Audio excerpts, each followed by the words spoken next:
You should do Go, it. Tafokints. Sup with it. What is up, everybody? We are here for another show. There are two of us, but just like the Scar and Toph show, we have shown that two is enough. Dr. Z,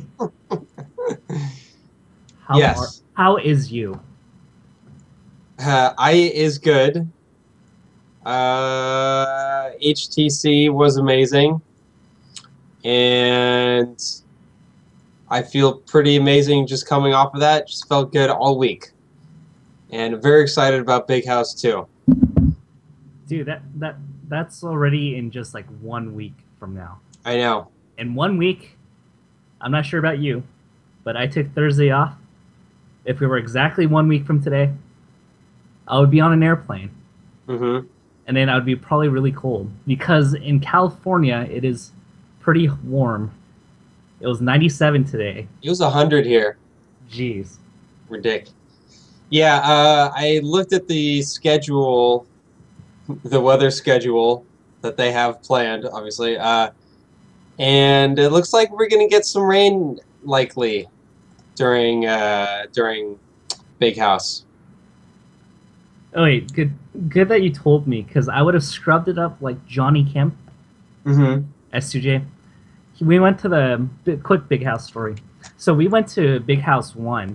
I think it was in like October or November in Michigan. Mm-hmm. Johnny brings like no clothes. So he's walking around. It's like 12 a.m. You can kind of see snow. And Johnny is in a pair of shorts, a white t-shirt, and sandals. I'm like, what are you doing, man? But he survived. I would have probably scrubbed it up if you had not told me that. Wow. Well, you know, Johnny just kind of lets things happen. And whatever happens, happens. So that's his MO. Yes. So what do you think of last weekend? In terms of the tournament?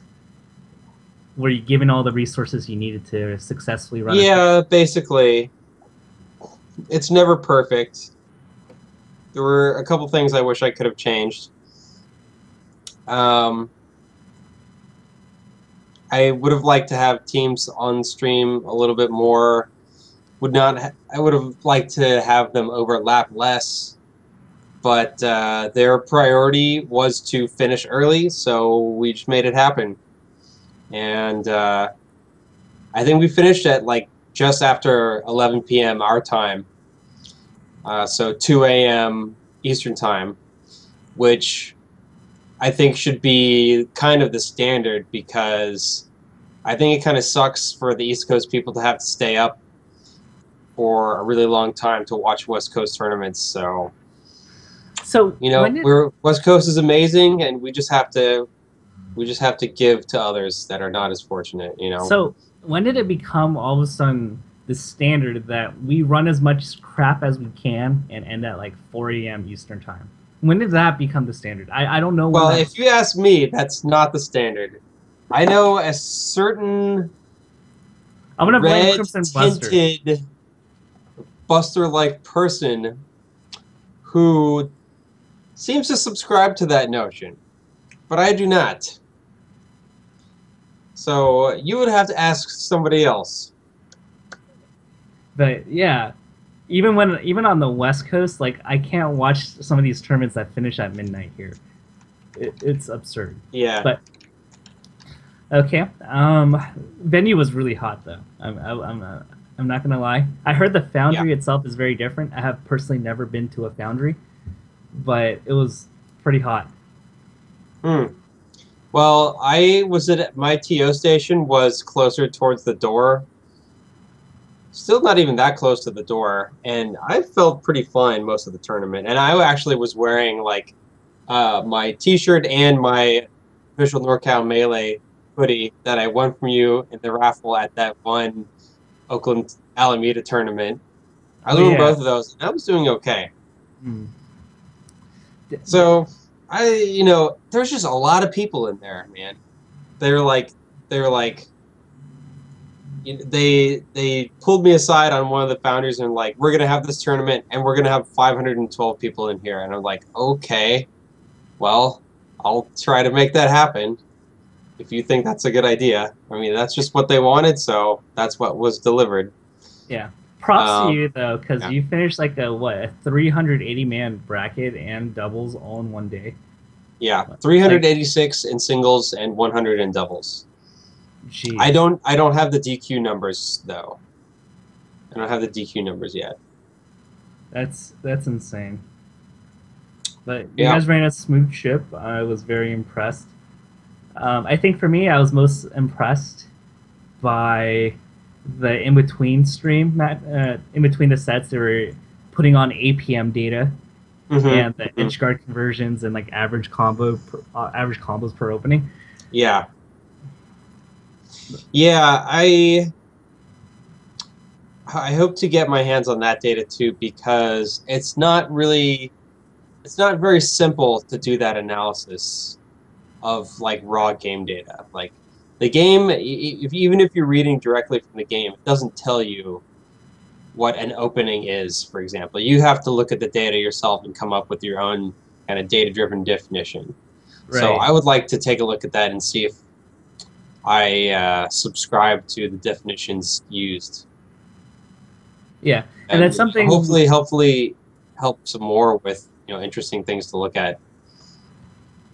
That's something that we are defining. So like average opening, like there's so many different fringe cases where you have to decide, is this an opening? Well, if this is, then that is, but that set B case is not quite.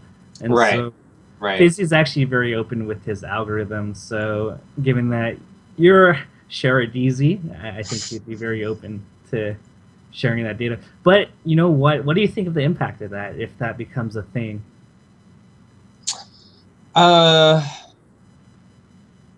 I honestly wonder, like, is it just something that's going to be for fun and for data nerds, or are people going to actually try to use it? It's a good question, but Dota 1 it had like replays but a lot of patches, and there was like no really good analytics sources for a long time. And Dota 2 now has the UI. They have like sophisticated stats with the game that they have dedicated coaching staff. They have dedicated analysts that look at this data to fine tune their strategies. So I can only imagine that something similar could happen. I don't even know what that would look like in 2 years. Like maybe TSM hires a coach for Leffen, right? But who's gonna? I mean, who would even be the coach? How would you find what a good coach is? It'd have to be somebody that's good at the game and knows how to understand analyzing that data, right? Yeah. And Cactar doesn't count. I have no idea what his data analysis skills are. Yeah. I mean, he clearly can recognize like patterns in gameplay, like qualitatively, but quantitatively is a different story, right? Right. Yeah. Well, TSM hired Locodoco, so anything could happen with that. Yeah. Yeah, I just wonder, it would be amazing if it goes beyond, like, a thing for kind of, if it goes beyond, like, trivia for people to go, oh, that's interesting, and for commentators to talk about, like, in between games. And I hope it will, but I still think we're kind of a long way from, like, the analysis of that data kind of percolating down to the player base at large and taking strategy cues from it. Right. I mean, like even at the basic level, like picks bans like have been. I've seen countless cases where everybody has screwed this up. Like there was no reason why Mako should have forgotten or not realized that Direct Fox has a Marth for FD. There's that. I don't know. Like I definitely didn't know that. I don't think a lot of people actually do know that. No, he did it at Evo against Leffen. But why would Mango have watched that? I mean, yes. would Mango have watched that and known to be afraid of it too, or? Yes, because after I watched the after he lost, I was like, "How did you not remember this?" He was like, "Yeah, I totally forgot." And then he like. Well, did Drug Fox beat Leffen on FD? No, but it was extraordinarily close. It came down to the last hit. Mango knew that Direct Fox had it. It just didn't occur to him when he was on stage. So even a coach that gives like a piece of paper with pick bands like before every big set, like it would make a world of difference. Like for the longest time, Mutaking was counter picking FOD against Mango for some reason. Mango was playing Pokemon Stadium against Mutaking for like a year before he finally realized that something's really wrong with his picture. So, a lot of people are counter picking very poorly. Well, yeah. So counter picks is easy in terms of like translating from data to getting players to use that information. Other stuff like all the other stats that were displayed on the screen, like stage control. Like everybody already knows stage control is good. So what are they getting out of that info, you know, about stage control? Or that's the kind of questions that we should be asking about like the new data that's coming out. Is like what can we do with it besides talk about it? Well, I mean for Otto, for example, right? Like I posted a stat today. 10 to 12% dip between Colbull and Leffen in terms of stage control versus Hungrybox, right? I mean, I think that should subconsciously tell him, like, as he's playing, like, oh crap, like, you know what?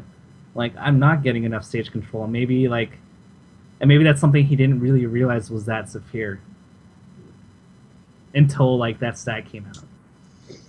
Perhaps, but that could also just be, you know, one player is simply better than another, and that's just like kind of the emergent result of that, and not really like a strategic difference. Right. But there could be like, I mean, you can ask that question, right? It's like, why am I not getting stage control, especially in this matchup? And maybe he can investigate. So another thing also is in Fox Dittos, like there's a large. Oh no, this is all Fox versus Puff. Oh, okay. Versus Hungrybox, yeah. Yeah. I think a 12% dip is actually quite significant. If it was like a smaller one, I would imagine. But then again, like, what is big? Spending time being edge guarded, like that's all when you're always losing stage control there. Right. That's true. So it's. I think it's kind of like redundant information way. Yeah. I mean, there's another stat that's kind of interesting. And this may help a Marth player, right? Mutaking in his one game against PPU in Sheik versus Marth, Mutaking spot dodged 16 times. And if you look, the next highest spot dodge rate per like match, I'd say like, I think he averaged like 4 or 5 spot dodges a minute. The next closest was like 2 spot dodges a minute out of like a large sample size. So that should be a pretty telling statistic. True. Yeah, absolutely. That's a good one for sure. So there's like things like that, right? And so like now PPU knows that like he needs to dash dance differently or force more down tilts instead of going for grabs because it was getting him punished. So I don't know. The possibilities seem endless, and I think we will eventually evolve and have like a whole slew of really fun metrics. Another question. So, what do you think of the results? The results were pretty crazy. Is that the best you have? Like, it was amazingly crazy. I unfortunately didn't get to watch most of the tournament. Oh yeah, you had to do the I didn't see any of Mango's losses, for example. So I almost kind of want to believe that they didn't actually happen, but I know in my heart of hearts that they did. Yeah. And then Homemade Waffles beating Plup. I mean, it feels like the gods don't exist anymore, except for like Armada. You know, everybody's dropped multiple sets to people outside the gods recently. Has Leffen, He lost to SFAT. but that was like 6 months ago. It wasn't. That was like 4 months ago. Wasn't that in like? And who did he lose? I mean, It was in April though. are you sure? Press start. It was like, oh no, it was May. It was May because it was Mother's Day weekend. Yeah. But May, June, July, August, September. 4 months. Yeah, that's close enough. And then yeah. But considering like how often he plays, and I mean he lost to Plup at Evo. Okay, and yeah, okay, I'll agree with you. I think we're in the notion of Armada is like, I think Armada's in his own tier right now. Mm-hmm. Like he may not, he might not get the most number of first places out of everybody. Although I need to double check that for 2015. Like that guy is always gonna almost always hit top 3. Mm-hmm. Like he's not gonna get a 9th place. Like I think if he ever got a 9th place, like we'd all wonder like, oh, what the hell happened? Like we'd all be surprised. But if you go like, oh, Leffen got 9th today, it's like, oh dang, like who'd he lose to? But you wouldn't be surprised. Mm-hmm. Or like you wouldn't be as surprised if Armada got 9th. And I think we could say that for like every other member of the Big Six. Like, oh, Mewtwo got 9th. Holy I crap. still have no idea what to expect from PP. I just don't. I mean, granted, he hasn't like really lost against a non-god since I would probably say. But what was his biggest challenge outside of the 2 gods that he lost to? Let's see. He had SFAT, Hugs, Plup on a broken controller. I know that sounds like a drawn, but I think it's a legit one. S2J PPU. He played PPU at Evo? Apex. Forget Apex. I mean, but he had SFAT, Hugs, Plup. And SFAT and Hugs, like, were... I mean, at least the Hug set was really close. Or so like, he's always dropped the game to. I mean, they're not clean 2-0s where we're like, oh dang, like.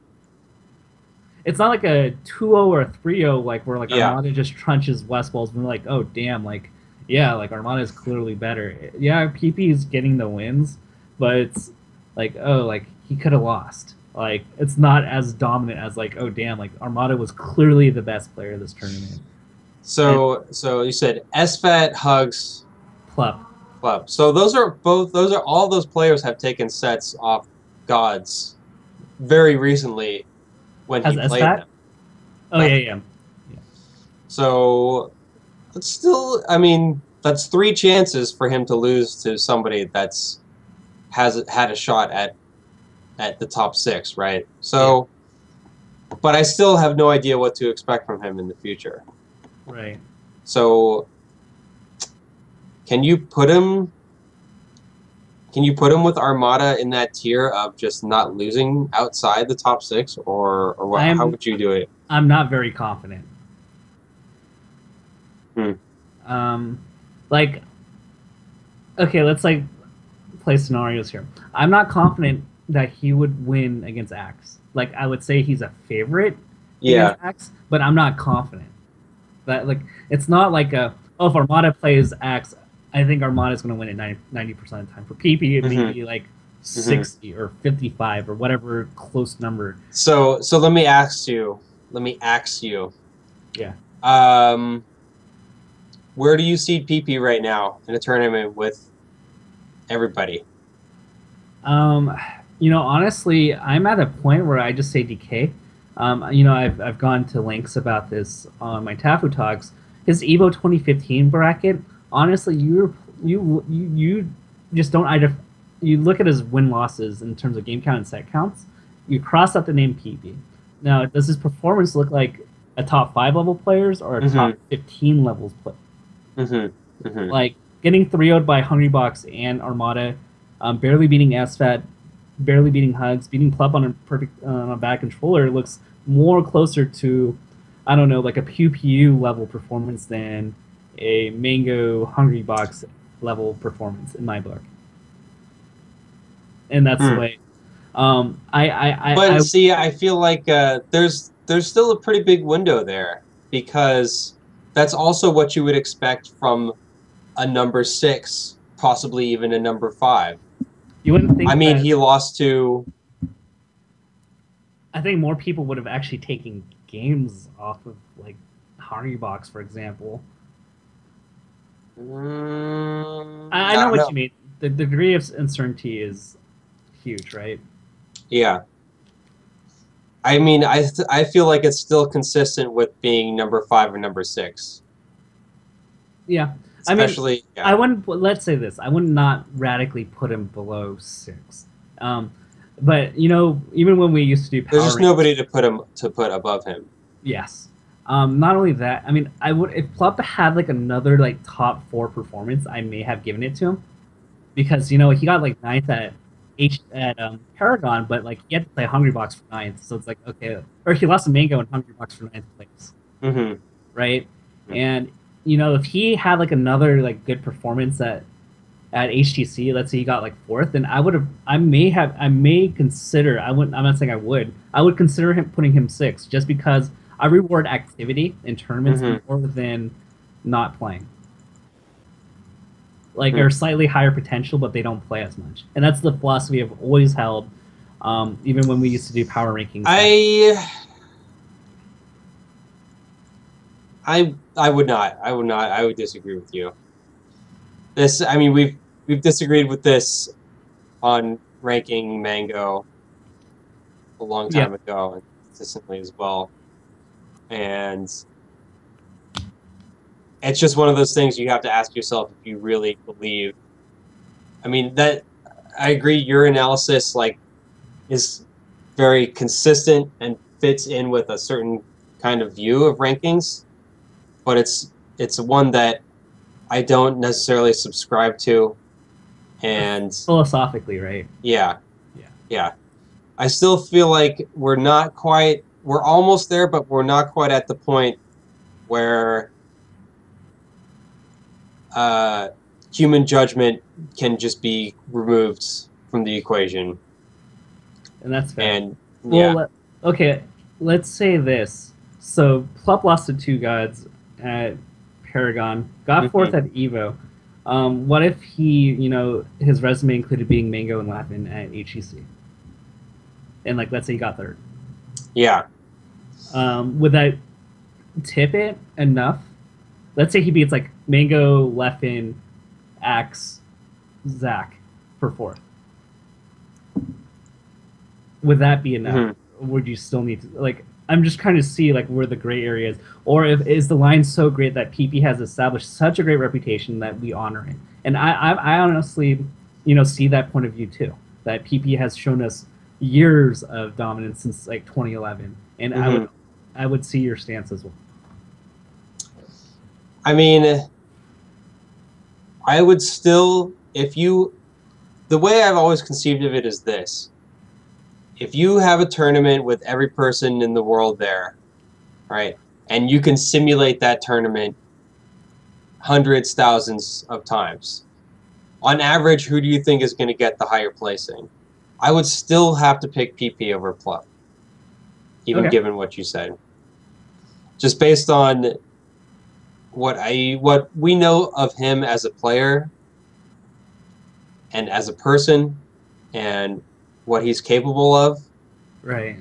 I still feel like I still feel like that you have to give it to him.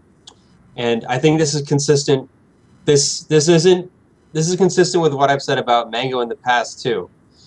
So I feel like this is evidence that I'm being consistent with the way I look at these things, and hopefully evidencing that it's not just me trying to find a way to always put Mango number 1 or something like that. Because I do think. Because after the SSBM rank, everybody was like, "Oh, Leffen is by far number 2. Like, he should be number 1. He won 3 tournaments in a row." And then we saw what happened, like in a month, right? Like he got obliterated for like 3 tournaments out of 4. And it's interesting because it's like you remember the days of what was it 2012, 2011, Genesis 2 in the summer, or Genesis in the summer, and then Apex in the winter, and that was it. But it seems like And then there was nothing summer 2012. Well, there was Zenith, right, and a couple Well, of. Zenith actually had like everybody, all the big names, right? Is that where Levin lost to Matt.Zev? Was that 2012? No, that was a. I think that was a year, but he was at Warzone. That was at like a Warzone tournament where he lost to Oh, Johnny. I think Leffen has family. He was visiting for like a non-major, but he just so happened to be in the area, entered the tournament. Zenith actually had that was the Zenith 2012 was the one where like Mango like had to like make a run through losers, like lost to Muti King, I believe, and then had to go through Muti King. Had to go through PP, Muti King, and then Hungry Box, if I remember correctly. Hungry Box four-stocked him in that tournament. But he ended up winning the set. Okay, so I mean, so this is kind of alluding to segueing into our next topic, right? Because like, you know, like you make your announcement for like Genesis 2, right, at Apex, and you know for the next 6 months, yeah, there's like other tournaments. There may be like some like NorCal regional or some regional in like Florida or like the East Coast, right? But everybody is building towards Genesis 2. So Mango was in that sandbagging phase, but everybody knew, like in the community that wasn't part of that community, knows that okay, like Mango, you have no excuses here. If you screw up Genesis 2, you have no excuses because this is the tournament where you need to perform. But I feel like nowadays it's more like, well, if I screw up this tournament, I just have another one next week. Or on the flip side, it's like, oh, yeah, I've been winning like tournaments like every week now, and now it just feels like there's no point because like I imagine the eyes of Leffen, right? He won like 3 tournaments in a row, had a questionable Apex or Evo, but it's like kind of on the back of his mind, it's like there's like less glory in winning because it's like, oh, like the audience is like, what are you gonna do for me next? And I don't think and long ago I used to say like every tournament, no Johns, you play 100%. But at this point, I look at the amount of stress and prep that has to go into it. Like I actually don't agree with my own thoughts from like 6 months ago. Yeah. So, how does that segue into our next topic, Tafo, as you promised? Wait, is it MLG? Yeah. Oh, okay. Because we've had a bunch of majors, right? And I don't even know who's going to MLG. Shouts to them for running an event in like. So this is just to remind everybody, it's October 16 to 18 in New Orleans. Melee and Wii U. And I think they have a 256 player cap. So if you're in the area or plan to be in the area, you better go sign up real soon. What I see on the news brief is competing for $10,000 in prize money. I don't know if that means 10,000 across both games or 10,000 per game. 10,000 each game. Okay, wow. So that's a pretty significant pot. I mean, our total pot at HTC ended up being around $17,000, and that was it was a huge production, and now there's $10,000 at MLG, and I mean, it's not that close to any of our gods, any of our top 6. Yeah. Closest to PP, but he's probably not going to go, right? So, what's good? Is this going to be wide open or what? Is the Floridians going to come over? Hungry Box and Plup going to just come over and snipe this tournament, or I have no idea who's made plans to go to this or what. Soft is going to get top 8. Soft is going to get top 8? Yeah. Possible. I haven't heard much from him lately. Ever since Dewan didn't die in time for the timeout from that rest. That's the last thing. That was the dumbest thing I've ever seen. That was really That's just like pure. Do you think Deluxe. he just like? Do you think he just knew that like that was the exact? I mean, he definitely didn't know. He definitely did not know. But anyway, yeah,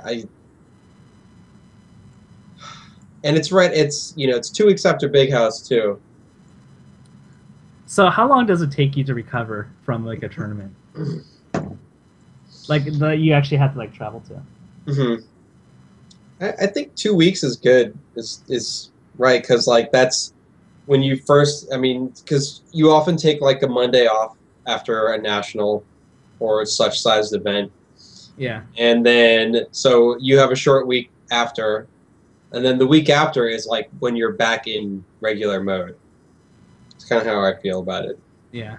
It's insane. Like I think I give Leffen props for this, right? Because I just don't understand. Well, I guess I kind of understand like based on like what he wants in Sweden, but like he just like left Sweden like on Monday, and now he has to like come back like in a week. Like I don't know how he functions. Yeah, I don't know, man. He's pretty godlike at flying, I guess. I hate even flying to East Coast. Sucks. Gosh, I hate flying to the East Coast, especially during the winter. I'm so happy that you announced Genesis in the winter, so that I don't have to travel to another East Coast tournament in the winter. Yeah. Yeah, man. I did. We did a flight from like Paris to SF over the winter, and that was hard, man. And Leffen's doing like transatlantic all the time. Yeah. I don't know if he's. I don't know what his pro tips are for flying. I think he's just a robot, man. Like Mango alluded to this earlier. He said that Leffen didn't have a soul, and the more I saw that. I watched the show today because I was out on Monday, winning a tournament with my Luigi. Oh gosh! Wait, were you really? Yeah. Like, what kind of bus arena tournament? Like, oh, it's like a North Bay local. Oh my gosh! Yeah. Please, you're getting put on blast. Sheridan's Luigi is terrible. It's hella good. God. It did beat my Fox though, so kudos. I beat Gar in a friendly. Dude, and Gar only knows matchups where he can like chain grab or tech chase. Yeah. But anyway. So yes. Leffen. The robotic wonder. These Swedes, man. I don't know what it is about. Well, Armada doesn't I mean, I think we kind of associate Armada with Leffen, but Armada doesn't travel as much, in my opinion. No, but he's still got that single-minded determination. Oh yeah, yeah. It's like like when you watch the T-1000 in Terminator 2, right? Like he's never worried about anything. Like when John Connor like starts running away or whatever, he doesn't have to hurry after him. He just like turns around, does his serious face, and then just starts doing that very deliberate walking because he's just got a plan and he knows he's going to get there, and he doesn't have to like dump his emotion into it. He just makes it happen. I think I can honestly only name like a very few times on like one hand where he looked visibly shaken. Mm-hmm. Actually, I think I can only name one the more I think about it. Are you talking about during a tournament or ever? Because ever. Like I've seen many moments. Yeah. But during a tournament, man, like the only moment where I've seen him visibly shaken was EVO 2014 against Hungrybox. Like that last match on Yoshi's on Losers for his tournament life. Yeah. Like, that was the first time one of the few times I've ever seen him just lose composure. True. But we were talking about MLG. So wait, sorry, I thought we were delaying it like 10 hours. So I'm just kidding. What do we think about MLG as a company coming back to the scene? Okay, so I think you did a little bit on this on your Tafo talk, didn't you? I may have talked about it, or I may have tweeted out. I mostly talked about HGC. So, I mean, what was it? I mean, there's like the Red Bull, I mean, I feel like. Let me take my steps back. I feel like a lot of people, the way that Melee's run, like everybody wants their hands on it. Yeah.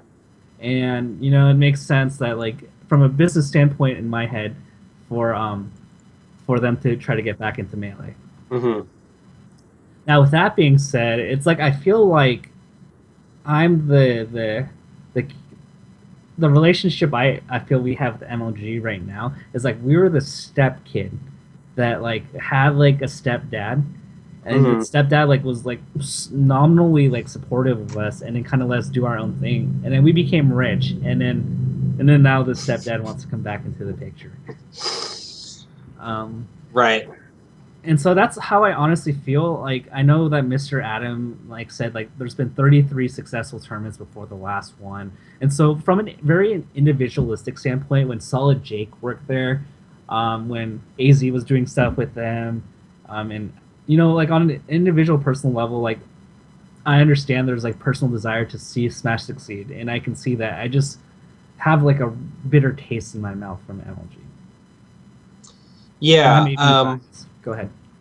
So, I mean, we've talked about this several times about how there was kind of a dichotomy in the production of MLG 2014 where the format or the top whatever it was, you know, with the round robin, with the two groups, that was amazing because you got so much content days 1 and 2 or you know, so much content before the big bracket, right? Instead of having a bunch of scrub lords ballot it out, you know, round 1 of pools on stream. So that was fantastic. And right. I mean, to this day, I'm pretty sure Mango has said like he really liked that tournament because he didn't have to do anything. You know, he didn't have to do anything day 1. He just like played a few matches, went home. No matter what happens, he's Mango. He'll get a bad bracket, but he can go through it no matter what happens day 1. So it's really easy. It's easy on the top players as far as like their commitment. But right. On the other side, you have all 200 plus people who, or whatever it was. Do you remember what the attendance numbers were for that? It was like, it wasn't like the low mid 200s. I would like to say 230 off the top of my head. So all those people, the production value from them, it didn't really help them at all because their tournament experience sucked. No, it hurt them because the production value is so nice that I don't want to go to my match that may have been calling for me 2 minutes ago and I may have been DQ'd.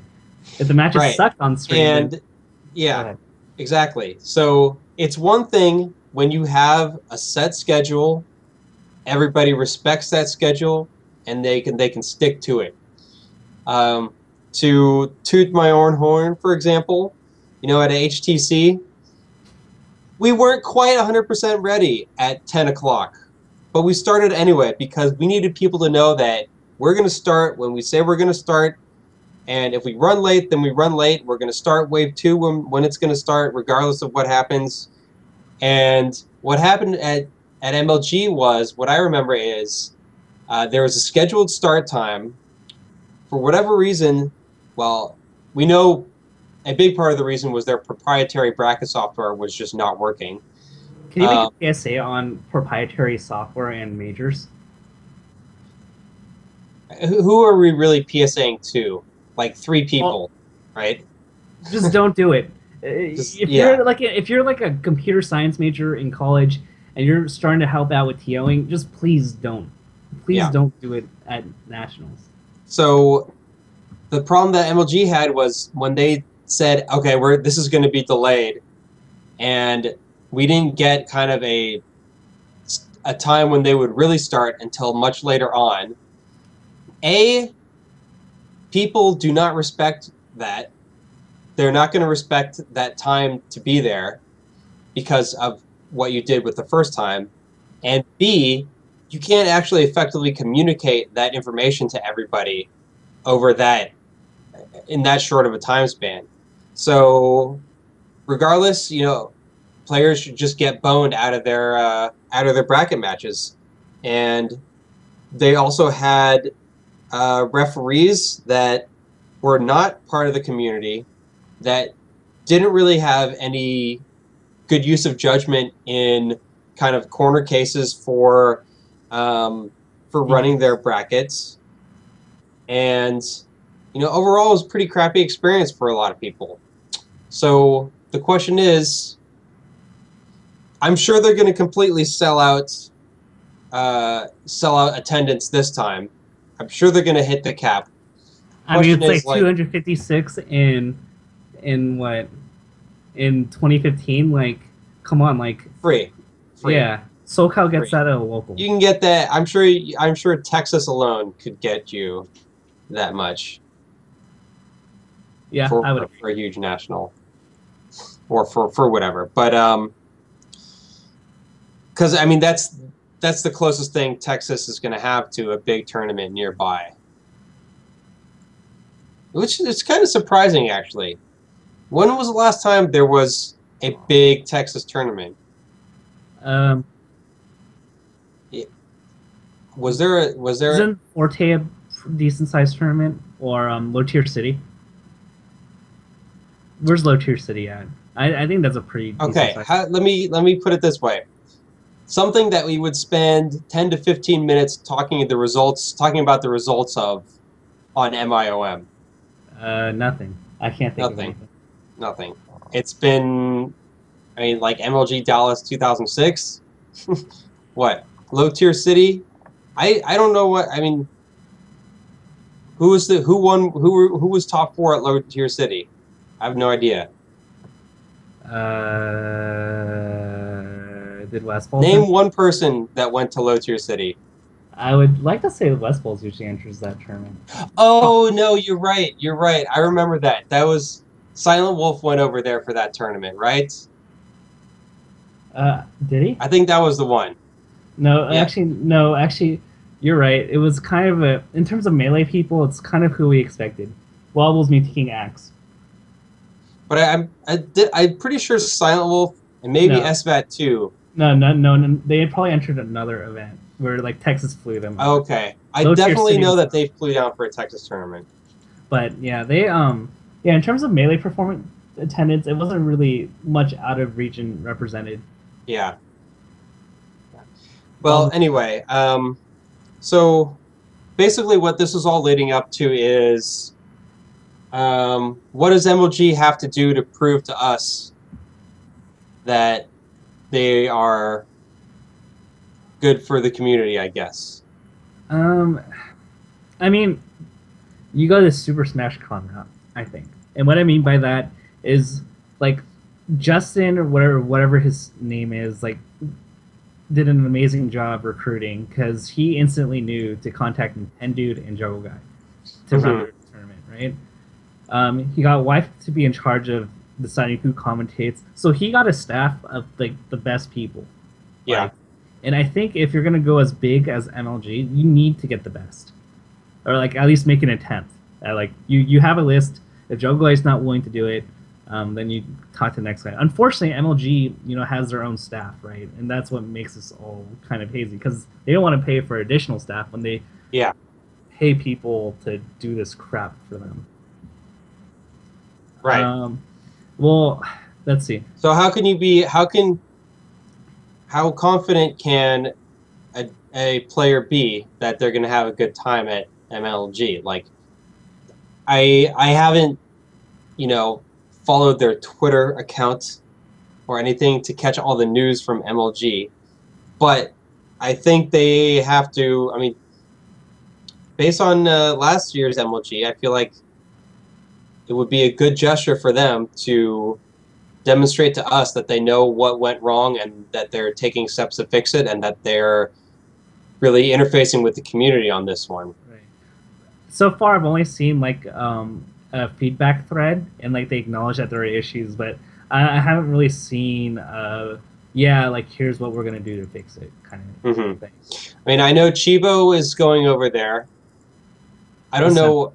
Yeah, so I don't know if he's TOs too, or if he's just going to do the streaming. So he does TO, okay. But there's a lot. It's a big job now. It's hard to be the stream manager and the TO at the same time. Yeah, we kind of run into the same issue as Solid Jake, right? Because Solid Jake, you know, is a great guy, but it seemed like he had to run everywhere for everything. Yeah, I mean, he just really needed to find people that he could delegate jobs to. Right. You know, that's what a good organization does. Is you find like the distinct roles, and you just get one good person to be in charge of that. And that's what Juggle Guy does. That's kind of what we had at HTC. We've got a plan for Genesis. Yeah. And if I add a little anecdote, I think that's part of the reason why Paragon failed, was because, you know, Eric, this is what happens when you're a TO. I mean, there's many other reasons, right? But, you know, Eric and Sherry, I love them. They're great friends, and they'll admit to this too. Like, they come from Florida, and they're trying to build up a staff of random volunteers where they're just going on this like random application where it says, "I am hardworking and responsible. Please take me." And then they go to the event, and like 2/3 of the half the volunteers either don't show up or they're really incompetent. Yeah. And that's something that NorCal cultivates really well. Yeah. Well, I definitely learned from their experience, or from talking to them and from my own experience at Paragon. So I made sure I had backups for every wave. And I don't know if I would have taken as much caution as I did if I hadn't seen like what went wrong with Paragon. Right. But it seems like that's needed though, because like our leniency for time delays is so much less. Yeah, it really is. We have. Yeah, really, I think the scheduling was the issue more at Paragon than anything else, and not separating teams into bracket pools. But I think you Tafo talked about that, so we don't have to rehash that too much, right? Yeah, so. Wait, you actually watch Tafo Talks? Like, I feel like they're not like quality enough for you. Like, I always get embarrassed when like people. No, of course I do. Damn. I watch everything that comes off of MIOM. Okay. Literally everything. Oh. So yes. Okay, cool. Quality control. Okay, so what's our next topic? Are we still on the MLG? Seeding. Okay, so I have a question for you. Yeah. Like, we have so many tournaments, right? And if this year has shown that no one is consistent, so how much do we ding a player like Leffen that travels to everything, and then they have like a couple of bad tournaments? Like, I don't know how to philosophically answer this question, right? Like, I mean, because on paper, like it's like the classic the classic PP dilemma, right? Like on paper, like he has not lost anyone bad. His placements have been pretty good. Like he hasn't entered much. Yeah. But then you have so you think of it. It's better to think of it more in terms of percentages, right? What percent of matches against the top 6? What's their percentage win-loss record? What's their percentage win-loss record against the next tier of 4 to 6 players? So you can get around, you can compare a little bit more apples to apples when you just look at percentages, even though people may have gone to many more or fewer tournaments, you know, like Leffen versus Armada, for example. Right. When you have a case like PP, that's where I think our usual sense of metrics just doesn't. It can't do the full job. Right. We have like our large range, right? And we don't Yeah. we don't know where that lies. Right. You have. I always say you have big error bars That's a good way. on your guess. Because who knows? PP, it's not impossible PP can come back and win Genesis 3. I mean, I give him like 5%, but that's more than I'll give to a lot of other people. At the same time, I could see him. I think there's as likely a possibility of him winning Genesis as him getting as him not making top 8. Okay. So it's huge error bars. Yeah. It goes back to perception of results, Mm-hmm. right? Like Mm-hmm. PP gets like 7, it's like, oh yeah, I could see that happening. Yeah. PP getting first, oh yeah, good for him. I definitely could see that. I mean, I get where you're going with that. Big House 5. Yes. If PP were going, you know, it was just announced. It was just announced recently that he's going for commentary and analysis. yes. How would you see like the top 8? Armada 1, Leffen 2. Again, this is just see. We're going to talk about like alternate seeding methods later, but just in terms of raw seeding, Armada 1, Leffen 2. I guess Mango 3, Hungrybox 4th, Mewtwo King, and then PP. That's how I'll do it. The fact that you slowed down there means that kind of I kind of infer that you could potentially put Hungrybox 3rd, unless I'm reading too much into that pause. I think you could. Just because, despite the odd loss, he actually is quite consistent. More than what is indicated by losses to Professor Pro or barely by the slimmest of margins beating SFAT. I mean, Puff just has a hard time against Fox.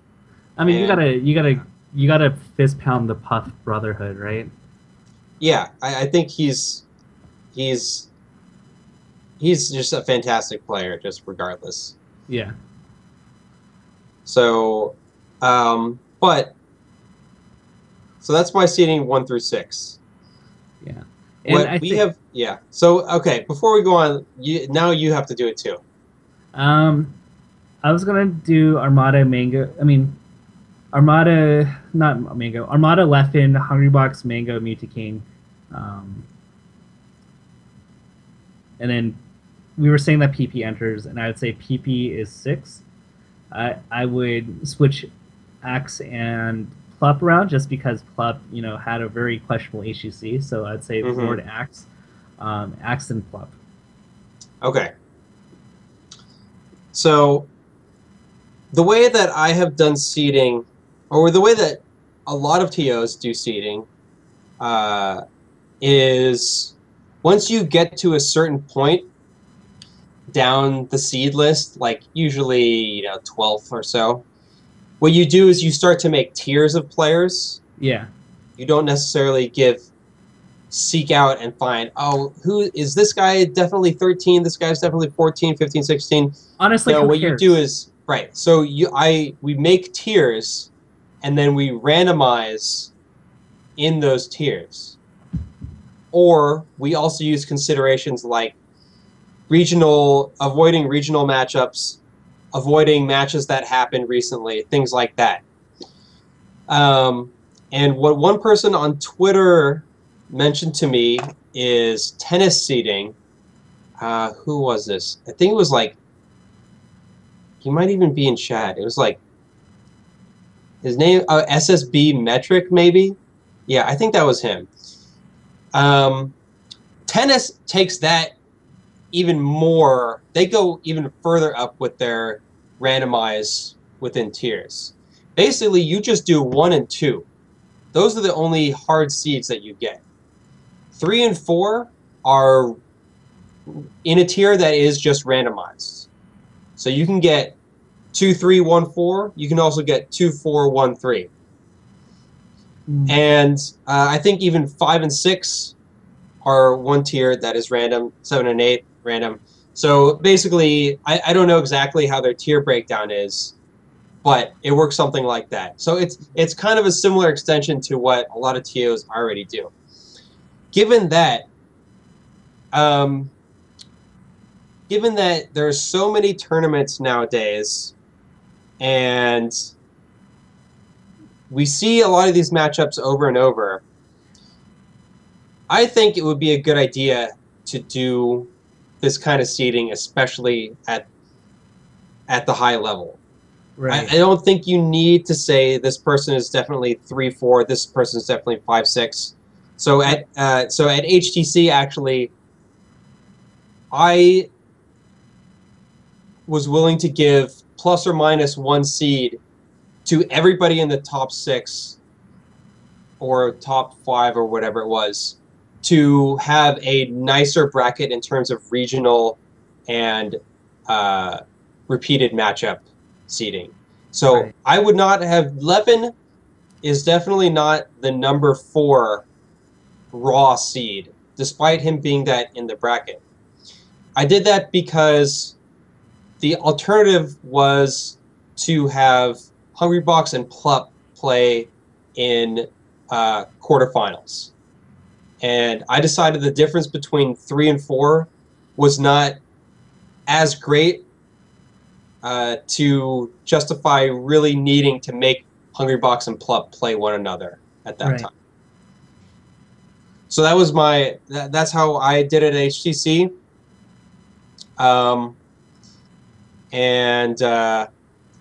What do you think about that seeding method in terms of, from the perspective of TO, from the perspective of a viewer, and from what you imagine to be the perspective of a top 6 player?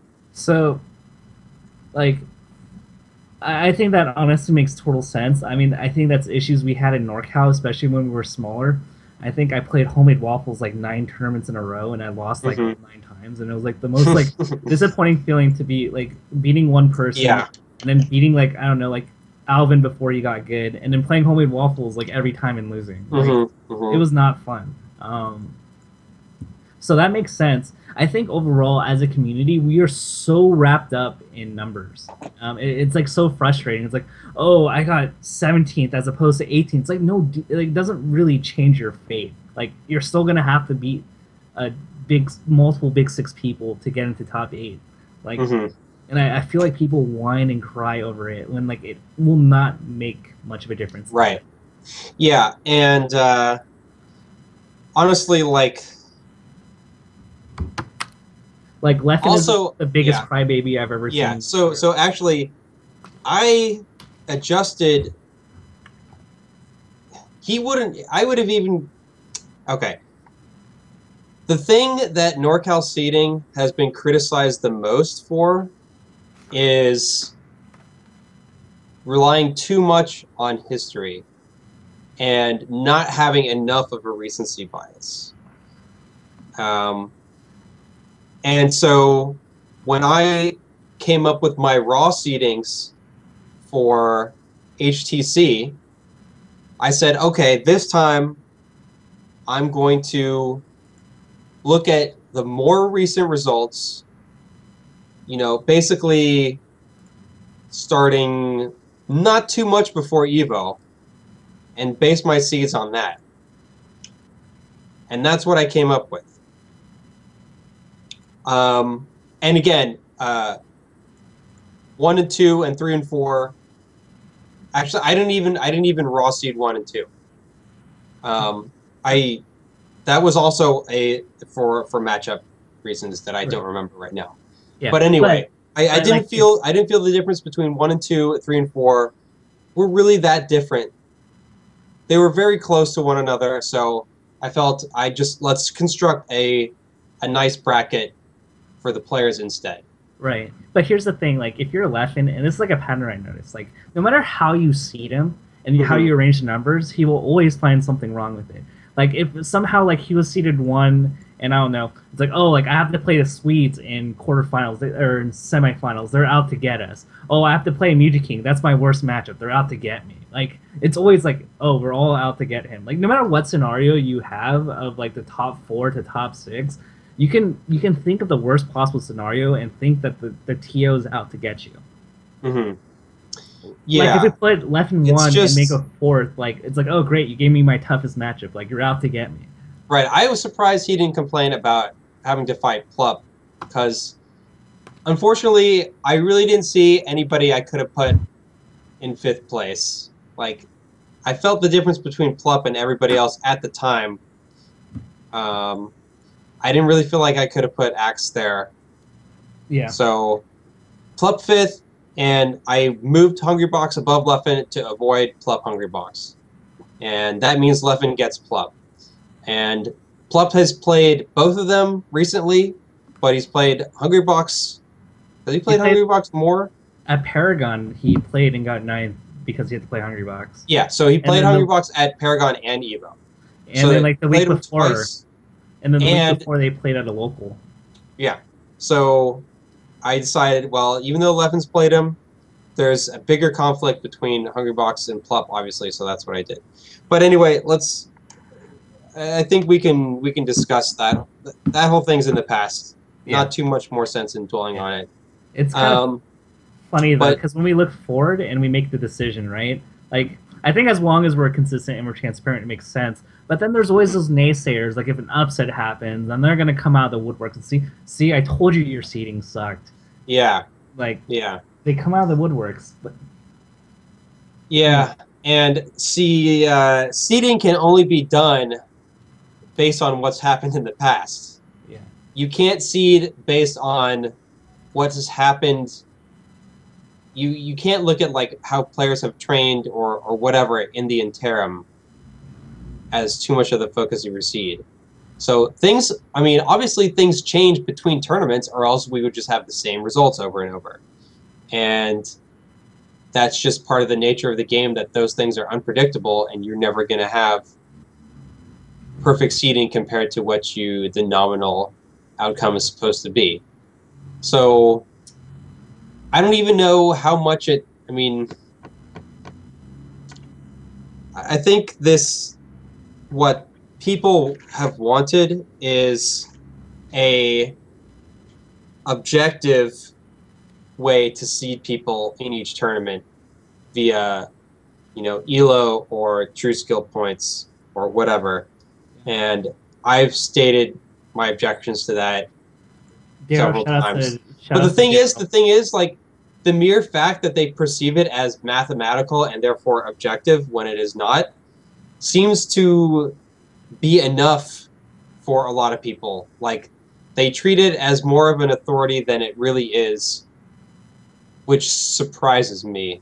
Yeah, because you're gonna have to make subjective choices, right? Like, we've talked about this, right? Why should, like, on Smash boards, like they're tinkering with the numbers in order to make something happen, and it almost seems like to me they're not gonna work it. They're gonna keep working until they find that the figures match their perception. So exactly. how's that less biased than what we've been doing? Exactly. Is the thing that bothers me, because I shot down from 55th to 210th, like in like a week, because they changed the numbers. Really? Or maybe they just added a whole bunch of tournaments. Sometimes no, they that didn't. does it too. They changed the algorithms to greatly favor. That seems really strange, because I'm just under, or I'm just over 200, and I would expect you to be clearly above me just based on all the, I mean, you play in SoCal a lot. I know you have plenty of good wins over SoCal players. I have a few good wins against, the top 10 in NorCal. Nothing compared to what I would expect from you. So that's very strange to me. Yeah. Well, here's the thing. You, my 9th places at Mayhem's are worth more than my 25th. Right. So let's put it this way: 9th place at Mayhem is worth almost double my 25th at CEO. It's worth quadruple my top 64 at Apex that had 1,000. Wow. Hmm. So the people that are rising up are the people that get top 3 or 4 in their local tournaments that had like 60 people, Hmm. which could be anywhere as long Yeah. as. And so me getting ninth at Mayhem or 7th or 5th is worth nothing compared to people who are getting top 3 in their regions if their regions aren't even good. Yeah. Yeah. Exactly. If you are, I mean, so you might expect players like Drug Fox to have an inflated rating, for example, because I presume he wins almost Uh, everything. I don't think he enters enough tournament. He entered enough tournaments. Oh, yeah, that's probably true. Well, maybe like MDVA players might have an inflated rating. Ouch! But people that enter the Xanadu, they're gonna reach. There's a cap of like your 10 best performances, right? Hmm. And if you get like top 3 at, I don't know, 10 Xanadus over a year, right? That's pretty doable for a lot Yeah, of people. yeah, You're gonna shoot up the rankings. But yeah, anyway, that's my event. It just point being that like there's no system that is purely objective. You have to make subjective decisions in how much everything is worth. And if it's not yeah, initially going to meet your perceptions, you're going to keep tinkering with it with your own subjectivity until it matches your exactly. perception. Like, it's not like somebody pulled it out of the mathematical universe and found that first place is worth 100 points. That didn't come from anywhere except some guy's brain, which was a subjective decision. So that's the kind of thing, that's the thing that me and Taff are basically trying to get across is these seemingly objective things are not Yeah. And I'm not saying it's like bad. Like I think a lot of right. people are taking that too far to say like, no, we should abandon all. I think it's a phenomenal effort, and I think it Yeah, should be encouraged. And I just want to just make it clear that it's not as subjective as people think. right. Or Let's take objective. it for what it is. Let's take Yeah. it for what it is. That doesn't mean it's worse or unfavorable or we shouldn't be trying it, but it has to be looked at for what it can reasonably say. Right. And I think in the future, it would be really interesting to see how good of a predictive model you can make with these seedings and compare them to, say, a panel of experts on like predicting tournament results. So that's one thing I think would be really cool. Yeah. Is there anything else that we should talk about? Um, as far as how seeding goes, we already described our seeds for Big House, and we talked about tennis seeding, left and complaining, etc. Yeah, I think we're good. I have a call to action. So Yeah. this is something that you've been, asking me. So, um, so about a few months ago, I asked all the prominent like TOs, or if you run tournaments in general, to give me your challenge file or your Hmm. challenge username so that we could look and scrape your channels. So out of that, we've scraped over 2,200 tournaments, over 100,000 matches.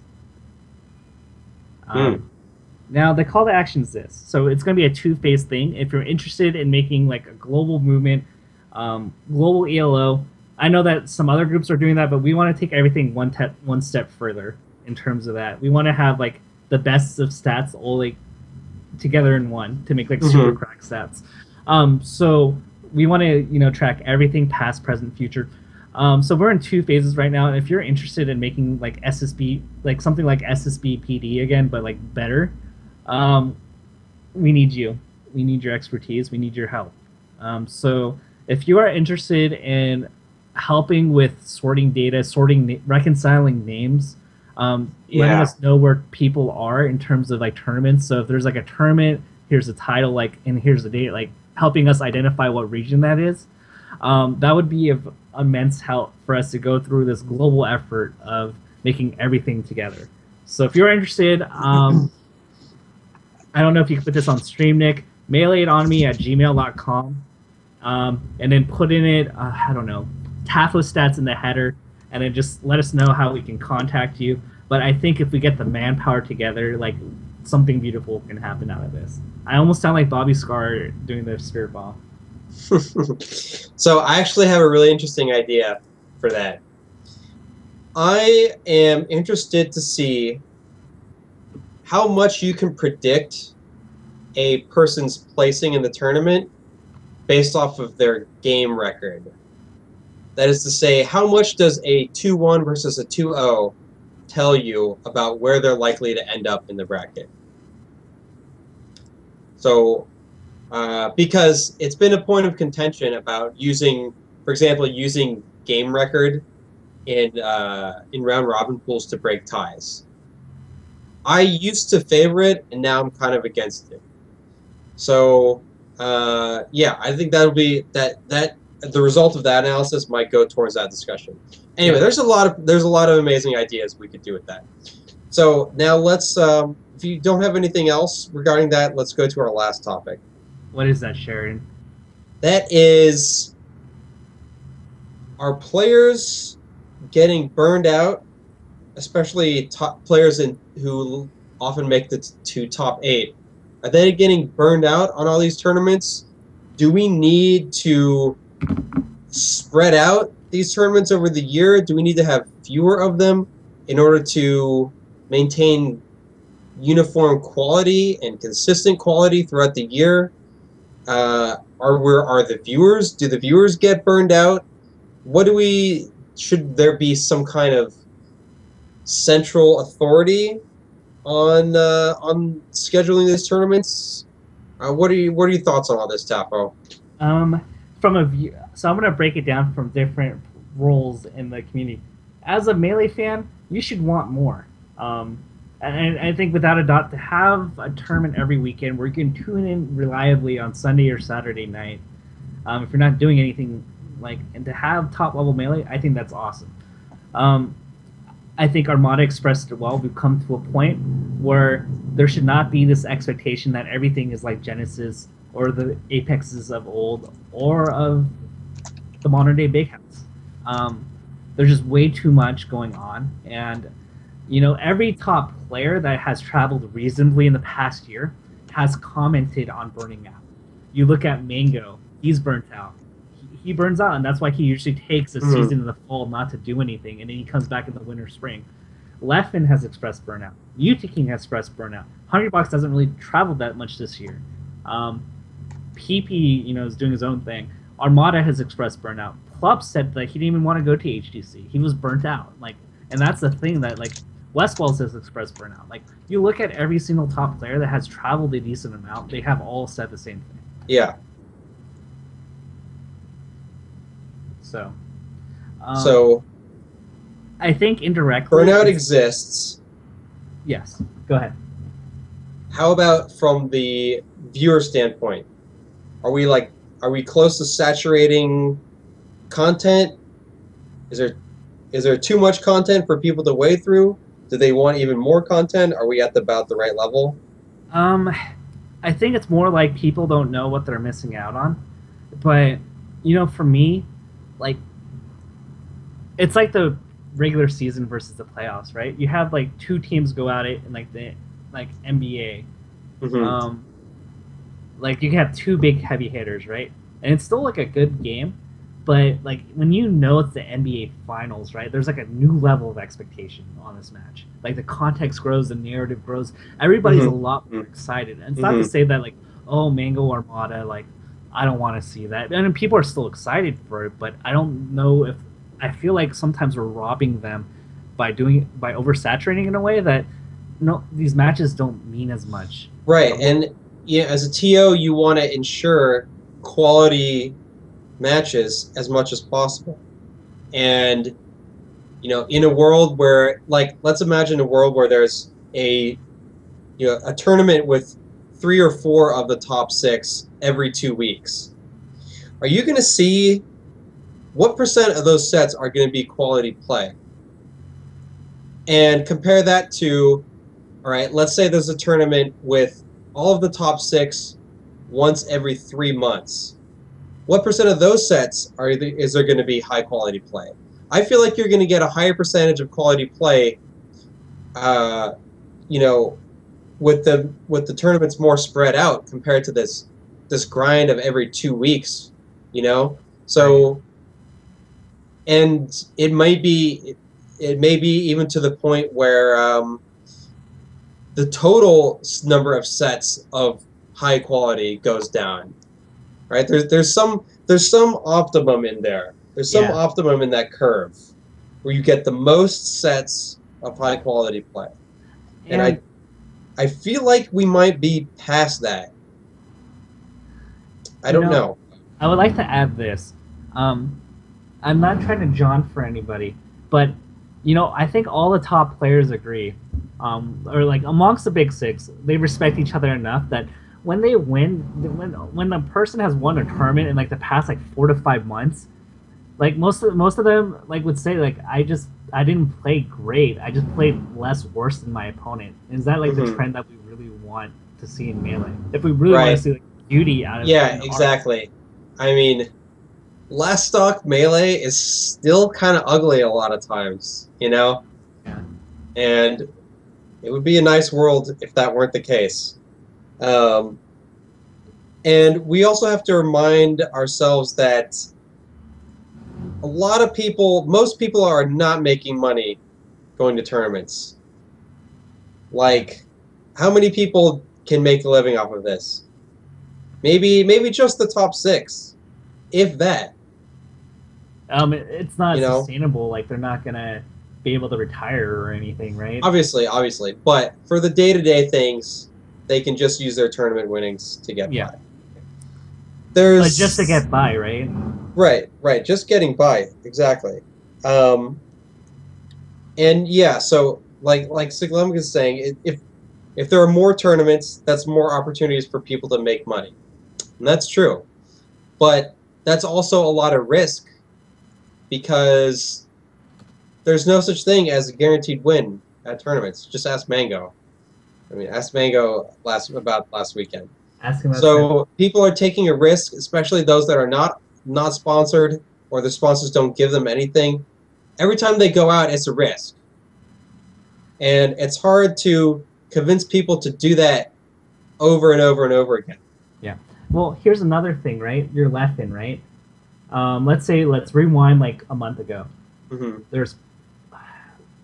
There is PAX, there's Paragon, there is HGC, and there's this event coming up, right?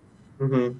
Like on the back of his mind, like I'm pretty sure he's wondering if there's an opportunity cost. Like if I go to this tournament, I'm gonna be burnt out for this tournament, right?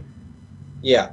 And I don't feel like everybody's gonna align perfectly anymore in terms of peak level play because you may be like it's like baseball pitchers, right? Like the first few innings you're good and you're fresh, and then you fatigue, and there's no way you're going to be able to pitch 2 days in a row. And that's the same way I feel about these top level Melee players, is that they're fatiguing, and like they have to make choices, right? Like, do I put 100% to Big House, or do I go 60% here and 60% here? Yeah. And I don't think we ever really want that. Yeah.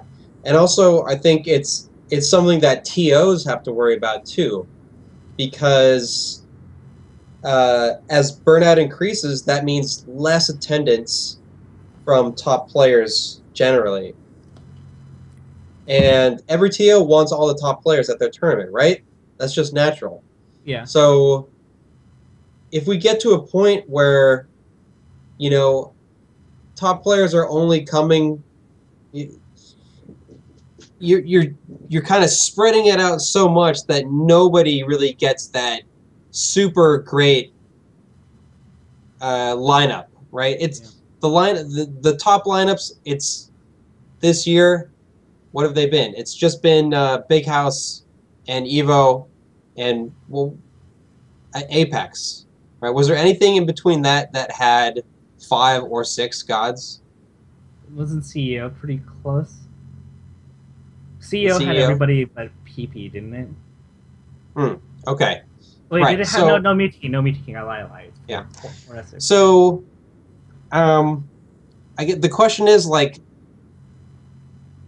if you spread it out too much, then not as many tournaments get the high, get the big attendance. Right. And I think that's kind of a problem, or will become a problem, because if every TO, the attendance from the top players is contingent on how burnt out they're feeling, which can be like very week to week, and they can't secure like the decision of their attendance to come, then the quality of their tournament is it's just up in the air too much. It's too Yeah.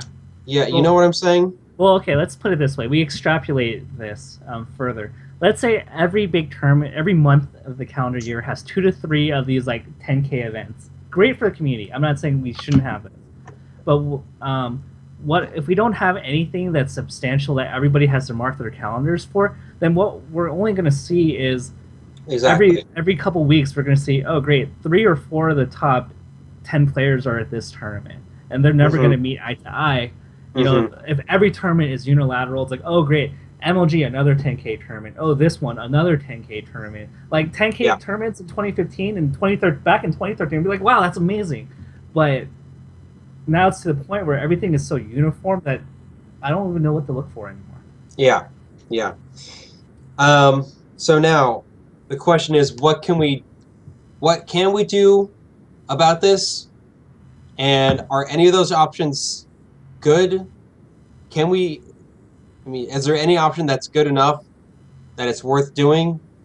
Or are there no options that are going to do more good than they will harm in some way? I mean, the easiest answer, and they're kind of talking about it, right? And you kind of jokingly mentioned it. There was an article made by a guest writer on Melee and on me. I mean, honestly, regular season into a playoffs just makes so much sense. I think that's why like every other form of competition does it. I think that is like the easiest solution to everything. Now, the big difficulty I have here is that now we're in a day and age where everybody wants to get into Smash.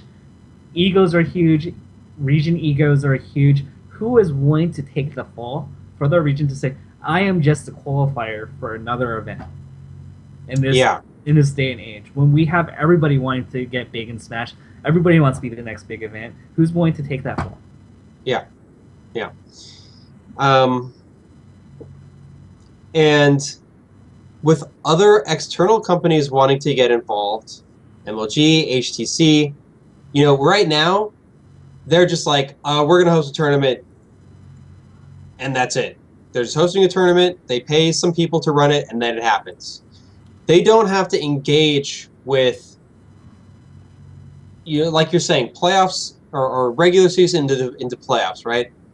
But they have to be now if you have something like that set up in place, then those companies have to go through that. They have to schedule it within the confines of that system, right? And right now it just happens whenever, and that's contributing to the whole burnout phenomenon. I feel like if we had somewhere that all these companies could go, one central place that they could contact, that they know that we can guarantee you will have a good tournament if you schedule it at this place at this time, instead of just being wherever is convenient for them. I hope something like that can happen, and I hope that would be good for the scene at large. I think that would be phenomenal. And honestly, like, you know, like I'm obsessed with narratives, and this, you know, makes me like think like I can culminate this into something. And my best articles were honestly like the road to MLG finals, because, you know, everybody was in tune with the storylines. Oh, like we go to Skitar 3, this guy needs to get 7th place, Westballs needs to get this, and so everybody's excited because they know what's at stake. We all know what's on the line. Everybody's on the same page. Yeah. And I think it only stands to grow the scene, because it's like now, like even like with League of Legends, like Worlds is coming out. They're doing a great job, you know, promoting it, and everybody knows that this is culminating into something huge in like the next couple of weeks. And like even a person that's casual will be like, okay, this is the League of Legends Worlds. I'm gonna tune in and I'm gonna learn a few things about their game and their team. Right. And this is so. I think it's evidence that, you know, so somebody in chat says competition is healthy, and that's true. The more competition you have among events to happen, you're going to start to weed out the bad events. The people who actually care about the game are going to come back and host better events. But I think people. I would partially disagree with that, but keep going. well, what I'm saying is that competition is good, but cooperation is even better than competition. At least once you know what your goals are, and once you're unified toward that goal, then cooperation, I think, becomes better than competition. Yeah.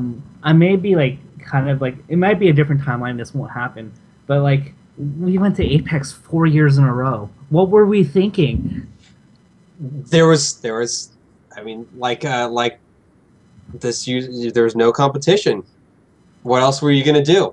Well, I mean, this has happened with Hobo, with Katar, with like all these events. But I think it's only that's why only now is the time where competition, I think, can really be useful, because Apex didn't have competition. Hobo didn't have competition in its region. Skatar, also not too much competition for its region or time slot. Now people can choose, especially, most importantly, competition to attract top players. You're always going to get, you can always get a bunch of randoms to show up, but you can't get top players, which is what gets you the exposure, which is what gets you viewership, right? I mean, but what's there to say that like, oh, hey, Leffen, if I pay you 1,000 more or 2,000 more than this tournament, will you come to my event? Or Mutaking, hey, we're running. There's nothing, but then that's competition working in a sense where it becomes more expensive for bad tournaments to get good players there. So one would expect that as competition kind of begins to happen, it would become more and more expensive, and eventually it just won't be worth it for them to try to host something, because they know that they'll have to pay out so much in order to get people to come to it. Yeah, you're right. Yeah. Sheridan, why are you so smart? I'm not. I just read a lot. Oh. Yeah. I see. I still think you're smart. I read a lot of Wikipedia. Yeah. I guess. Yeah. All right. Any more thoughts for you, Tafo, about what we can do, what we should do? Circuit. Yeah. Circuit City, man. Circuit City. That's funny. Hey, Nick, that should be the name of the show. SheriDaniel? Oh, no, that's actually really good. SheriDaniel will stay with that. All right.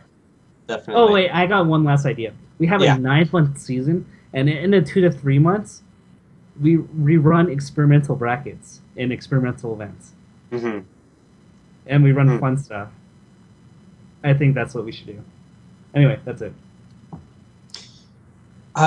Tennis is like an 11-month season. It's fucking brutal. That's one thing I might not want to emulate. Let's see. Most other esports, or I know League, let's see. They go on like a 9-month season. And if you don't make playoffs, it's I think 5 months. Or 6 months. Anyway. Yeah. That's it. Alrighty. Sheridan, I did the intro. I made a fool of myself. You did? Well, yeah. I mean, I tried to do my best Bobby. Yes. I'm agreeing with you. Yeah. And prompting you for what's the implication of that? That you are... I have to do the outro, is what you're saying? Yes. Okay. Wait, no. Zach's a scrub lord. He doesn't know who Bill... Oh, God, I don't know his name. The flamboyant guy that, does dance workout things. Billy Crystal. Wait, no, that's Billy Crystal? What the fuck are you talking about? I'm totally... Richard Simmons? Yes! I'm so bad. I'm such a hypocrite. First, I heard you say Phil Sims. which is definitely not him. No, okay, we're gonna cut. Sheridan just cut. Nah, thank you everybody for watching this episode of Melee Economy, episode 12.5, SheriDaniel, featuring myself and Tafokints, your favorite Melee Economy content provider. We will be with you again at the Big House 5, which is going to be insanely sick with it. I think Juggle Guy has us down for Saturday afternoon, like after pools are starting or something like that. So, yeah, we will see you. Huh? Thursday night, too. Are we doing both? I think we are. Okay, so perhaps Thursday night, 11 p.m. Eastern, 8 p.m. Pacific. And by the way, that is not Pacific Standard Time or Eastern Standard Time. That is, so it's not PST or EST, it is PDT or EDT, because we are in Daylight Saving Time. Daylight Saving does not have an S at the end of saving. So it's PDT, EDT. So 11 on Thursday, 11 p.m. EDT, before Big House, maybe. And then definitely Saturday afternoon, and we will have some sick, nasty analysis for you then. Possibly even sick with it filthy. I can't guarantee that, though. Amazingly filthy. And you can follow Tafokints on Twitter, probably at Tafokints, something like that. You are probably correct. Yeah, and you can follow me. Yes, it's true. You can follow me on Twitter at SheriDactyls. The day has come. Well, I think that's it for us. So thank you everybody for watching. Thank you Tafokints. Thank you Dark Dragoon for producing. I love all of you.